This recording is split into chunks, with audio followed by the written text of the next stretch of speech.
ଖଣ୍ଡପଡ଼ା ସହରରେ ଥିବା ଅନେକ ଦୋକାନରେ ଅଚାନକ ଚଢ଼ାଉ ଓ ଅନେକ ଅବକାରୀ ଜିନିଷ ତଥା ସିଗାରେଟ ଓ ଗୁଟ୍କା ଆଦି ଜବତ ସହିତ ଫାଇନ୍ ଆଦାୟ।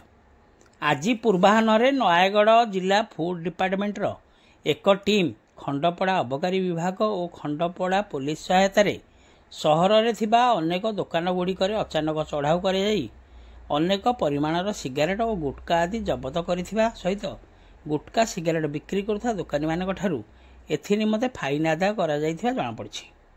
ଫୁଡ୍ ଡିପାର୍ଟମେଣ୍ଟର ଏହି ଚଢ଼ାଉ ସହରସ୍ଥିତ ନୂତନ ଗୋଷ୍ଠୀ ସ୍ୱାସ୍ଥ୍ୟ କେନ୍ଦ୍ର ସମ୍ମୁଖରେ ଥିବା ଦୋକାନ ସମେତ ମୁଖ୍ୟ ବଜାର ଓ ପୁରୁଣା ବସ୍ଷ୍ଟାଣ୍ଡ ଆଦି ଅନେକ ଜାଗାରେ ଥିବା ଦୋକାନଗୁଡ଼ିକରେ ଚଢ଼ାଉ କରାଯାଇଥିବା ସୂଚନା ମିଳିଛି।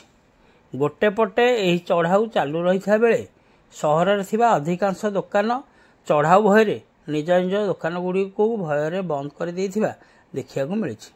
ସାରା ଓଡ଼ିଶାରେ ବର୍ତ୍ତମାନ ସିଗାରେଟ ଗୁଟ୍କା ବିକ୍ରି ଉପରେ ରୋକ ଲଗାଇବା ପାଇଁ ଏପରି ଚଢ଼ାଉ ଜାରି ରହିଥିବା ବେଳେ ଖଣ୍ଡପଡ଼ା ସହରରେ ଆଗାମୀ ଦିନରେ ଆହୁରି ବଡ଼ ଧରଣର ଚଢ଼ାଉ କରାଯିବା ନେଇ ସୂଚନା ରହିଛି।